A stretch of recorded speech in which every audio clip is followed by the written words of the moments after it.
Fala, meus amigos e minhas amigas laringoscopistas. Agora a gente vai conversar sobre os pacientes obesos. Intubação orotraqueal em pacientes com IMC elevado. Certa vez eu estava lá no Hospital 9 de Julho e aí eu fazia muitas cirurgias para obesidade mórbida. Paciente com IMC além de 140 quilos, 160 quilos, e o paciente que eu intubei com mais peso foi um paciente de 220 quilos e ele já tinha perdido 30 quilos.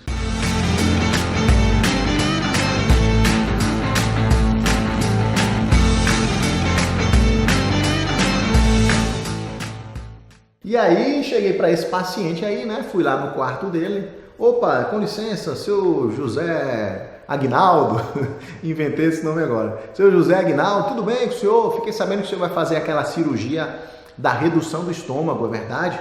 Pois é, doutor, sim, vou fazer, já perdi 30 quilos, já comecei um regime aí e agora o doutor autorizou que eu fizesse a cirurgia de redução de estômago. Ah, seu José, foi mesmo? O senhor está pesando quantos quilos? 220 quilos, doutor. Tá certo. E aí, eu estava com um colega meu, né, que foi fazer também essa avaliação pré-anestésica, e eu fui conversar com o seu José e meu colega só observando, né, ele estava só olhando lá como eu faço a minha avaliação pré-anestésica. Eu pedi para o seu José sentar, né, ele se sentou lá com uma certa dificuldade e pedi para ele movimentar a cabeça, olhar para cima, olhar para baixo, né, fazer essa movimentação, tudo certo. Abria bem a boca, né? Eu pedi para ele abrir bem a boca, ele abria a boca muito bem e obviamente era um paciente que estava com peso elevado, né?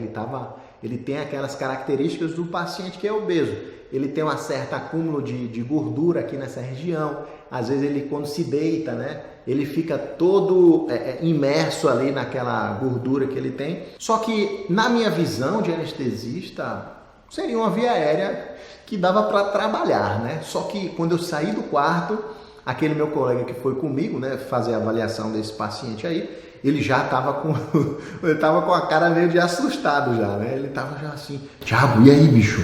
Vai fazer o quê? Vai pedir o fibroscópio, não sei o quê? Eu, não, pô, por quê? Você acha que essa via aérea aí não foi muito legal, a via aérea dele? Não, via aérea difícil, não tem condições, paciente de 220 quilos, Thiago.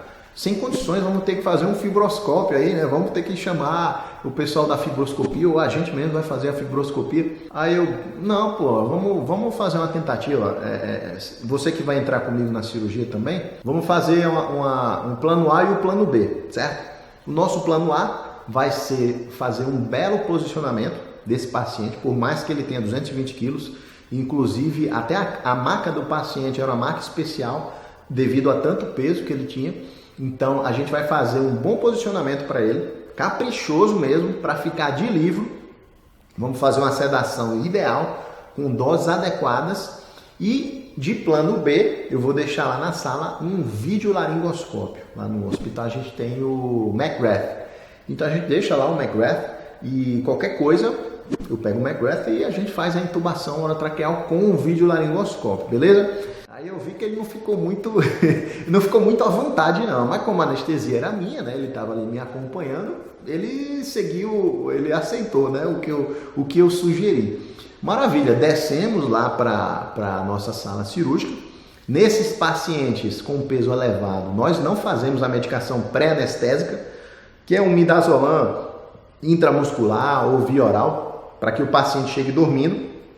Eu queria que ele chegasse muito bem acordado, porque eu não quero correr o risco dele fazer uma obstrução de via aérea do quarto até o centro cirúrgico, tá? Então é importante saber que é um paciente obeso, que naturalmente ele já tem muita massa aqui na região da cavidade oral, né? E para fazer uma obstrução de via aérea é muito mais fácil, por isso que a gente é mais conservador em relação a isso. Chegando na sala da anestesia, eu falei com o nosso técnico de enfermagem para ele pegar o máximo possível de lençóis, travesseiros, fronhas, o que tinha lá de pano ele saiu pegando. Eu quero muito, muito mesmo. Aí ele trouxe assim uns 5 ou 6 lençóis. Aí eu quero mais, eu preciso de mais, é um paciente bem acima da média. E aí ele trouxe muitos lençóis, 2 travesseiros, fronhas, maravilha. Chegando o paciente, eu recepcionei ele, né? Cumprimentei. Ô, seu José, tudo bem? Vamos trocar de cama, tá? Aí eu falei a seguinte observação. Nessa cama que o senhor vai sentar, né? Que o senhor vai se deitar, que é a maca da anestesia, é a mesa da anestesia, melhor dizendo, eu vou colocar alguns lençóis nas costas do senhor, tá? Vai parecer que o senhor está se deitando em cima de uma mochila, tá? Como se tivesse uma mochila aqui atrás e o senhor vai ficar meio desconfortável, mas depois eu vou colocar um travesseiro maior aqui nas costas do senhor, tá? Então eu sentei ele primeiro e aí calculei mais ou menos quando é que ele ia se deitar, onde é que ele ia encostar a região escapular, e aí coloquei bastante coxim nessa região escapular e ele se deitou, ficou com a cabeça pendente, né? Só com os coxins aqui escapulares. E depois eu fui ali na região occipital, colocando os coxins até que ele fizesse uma flexão do pescoço, tá? Eu vejo que muitas pessoas cometem um erro nessa parte aí, de tal forma que elas exageram nos coxins occipitais e acaba que flexiona muito a cabeça do paciente. Nós não queremos essa posição aqui, nós queremos a posição do cheirador, né? Que é sniffing position, que o paciente fique com a cabeça projetada para frente, mas não dobrada demais, tá? Então, essa é a posição do cheirador, ou sniffing position, que é quando você consegue alinhar a linha do externo com aqui o mastoide, ou o tragus, qualquer região aqui nessa linha, tá? Você vai fazer uma flexão e essa linha invisível do externo deve passar por aqui. E essa intubação foi facílima, meus amigos. Até o meu colega lá olhou, caramba, Thiago, puxa, foi fácil, hein? Rapidinho você intubou. Pois é, meu amigo, foi fácil porque nós fizemos uma posição do cheirador. Nós fizemos um posicionamento excelente. E é sobre isso que esse vídeo vai falar. Sobre a anestesia, a intubação, a laringoscopia dos pacientes obesos, certo, meus amigos? Nos pacientes obesos, nós precisamos ter uma série de cuidados em relação ao posicionamento. Por isso que eu dei tanta ênfase em relação ao posicionamento. Se eu pego esse mesmo paciente e tento intubar ele em DDH, decúbito dorsal horizontal, ou seja, completamente reto, vai ser viéria difícil. Aí sim vai ser viéria difícil. Então, para o mesmo paciente, dependendo da posição, você pode falar que ele é viéria difícil ou você pode falar que ele é uma viéria intubável, tá? Se é uma pessoa que não sabe posicionar bem, ela vai ser classificada como uma viéria difícil. Ele vai ter medo. Ele vai falar que precisa do fibroscópio. Ele não tem a consciência que essa via aérea ela pode ser transformada em algo muito mais tranquilo se ele fizer um posicionamento excelente. É um dos grandes segredos, digamos assim, de intubar bem, é fazer um bom posicionamento do paciente, tá? Então, primeira lição dos pacientes obesos é o posicionamento perfeito. Você tem que deixar ele naquela posição que a gente falou, na sniffing position. Segunda observação em relação à via aérea dos pacientes obesos.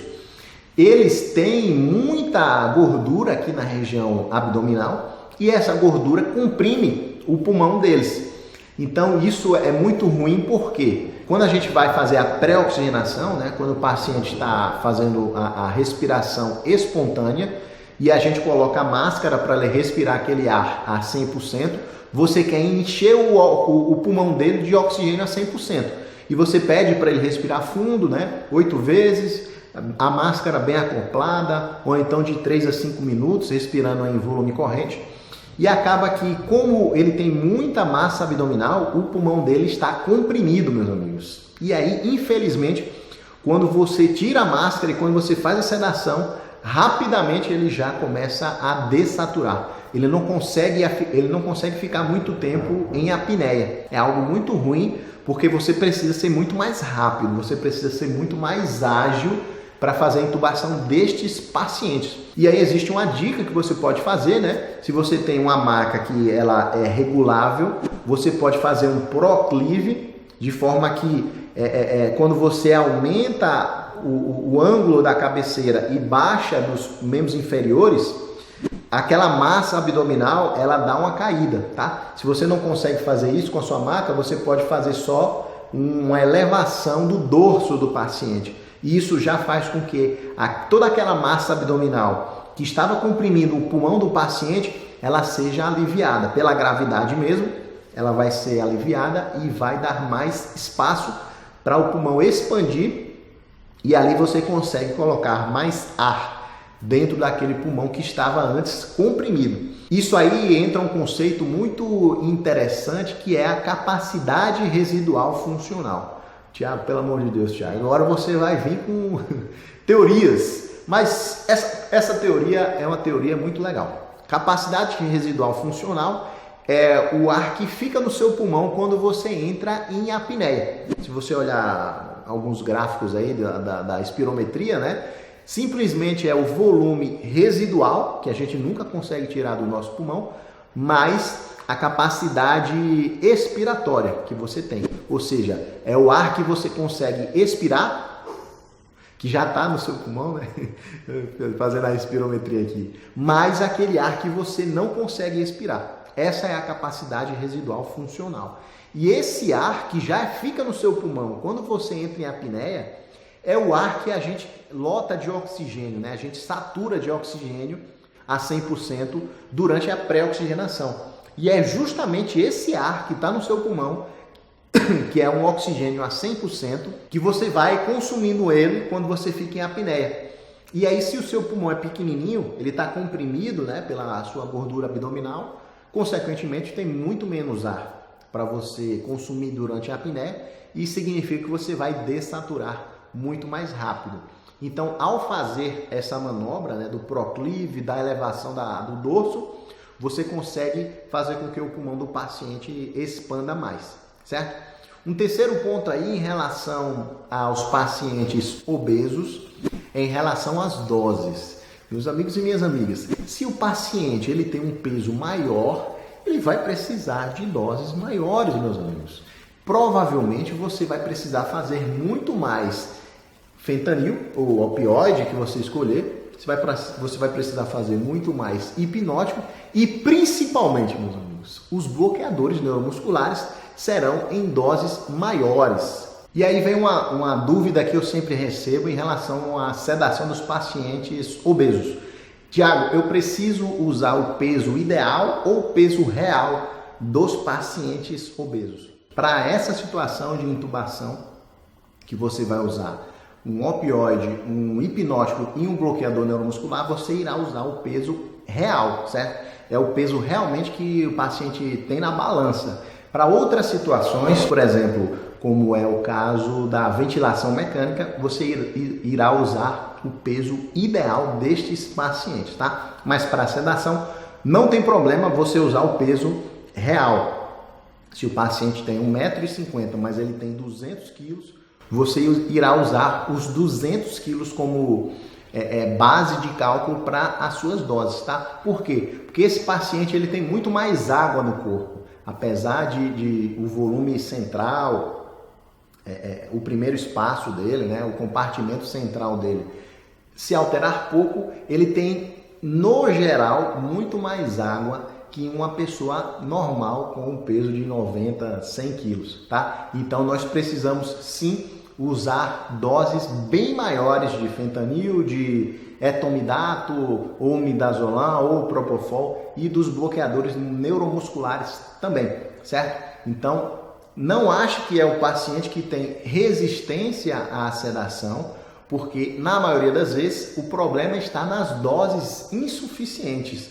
Então você tem que fazer muito mais dose comparando com um paciente que tem um peso ali de 80, 90 quilos. Vamos fazer aqui uma comparação, tá? Prática, para a gente ver como é que eu faria a sedação desses dois tipos de pacientes. Eu tenho aqui no meu lado esquerdo o paciente A, ele tem, sei lá, 90 quilos, um exemplo.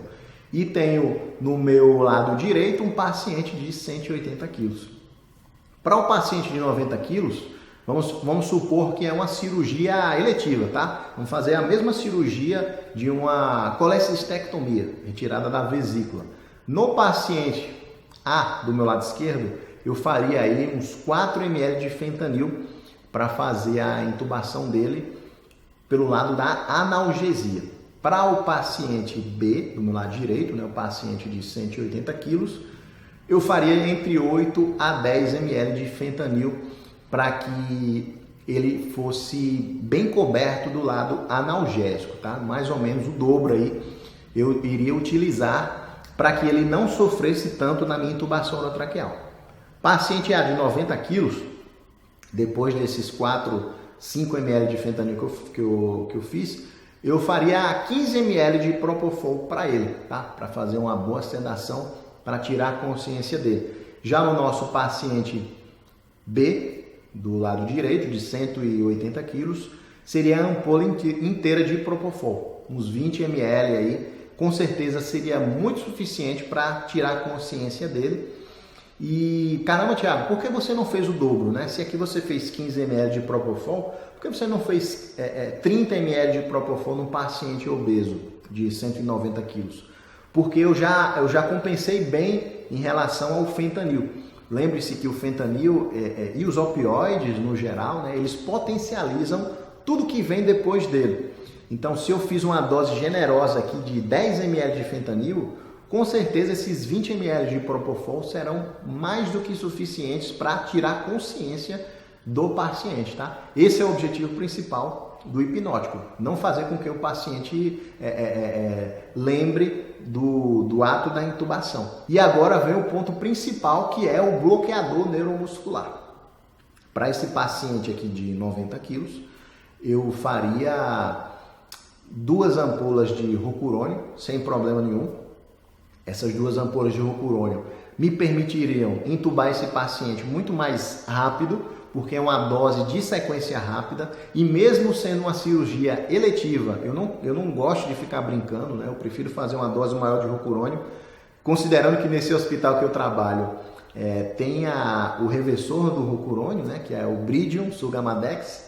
Então eu faria aí 10 ml de rocurônio para ele, 2 ampolas. Já no paciente obeso, aí sim eu faria 4 ampolas de rocurônio. Caramba, Thiago, 4 ampolas de rocurônio, 20 ml de rocurônio, nunca vi isso na minha vida. Pois é, meu amigo. As maiores intercorrências que eu já vi em relação à via aérea do paciente obeso foi em relação ao paciente estar mal bloqueado. Veja só, eu já fui chamado algumas vezes, para não dizer uma dezena de vezes, para salvar alguns colegas que estavam ali passando um aperto, né? Porque eles pegam pacientes obesos e aí fazem 2 ampolas de rocurônio, sendo que o paciente tem 150 quilos, e aí vai acontecer o quê? O paciente vai ficar mal bloqueado, ele vai ficar ainda com um tônus muscular, mas também ele está um pouco bloqueado. E aí o meu colega ele não consegue intubar, porque o paciente ainda tem um certo tônus muscular, mas para ventilar ele é muito mais difícil, porque ele ainda tem um tônus muscular de todo esse percurso aqui, né, que você tem que vencer para fazer a ventilação manual. Então, meus amigos, não tenham pena de fazer pouca dose, tá? Realmente, se ele tem 150 quilos, 180 quilos, como foi o exemplo que a gente falou, se você for na dose de livro do rocurônio, para fazer a sequência rápida, é de 1,2 miligrama por quilo. 180 vezes 1,2, vamos fazer aqui, no mínimo já dá 180, né? Que são 18 ml de rocurônio.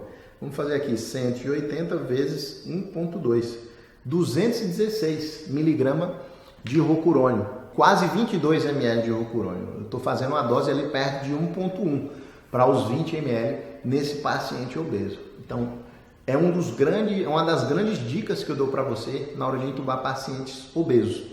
Bloqueador neuromuscular tem que ser uma pedra fundamental para que você não passe apertos. Beleza, meus amigos e minhas amigas? Esses foram as 3 dicas em relação aos pacientes obesos. Anota aí, é muito importante que você tome essas precauções para você não passar apertos. Fechado? Grande abraço, seu amigo Thiago. Lembra de se inscrever no nosso canal, é super importante que você faça isso. Aperta aqui nesse botãozinho vermelho para que você ajude esse vídeo a chegar para outras pessoas.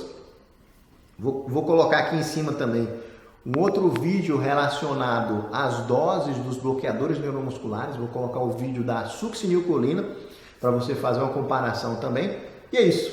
Até a próxima. Tchau!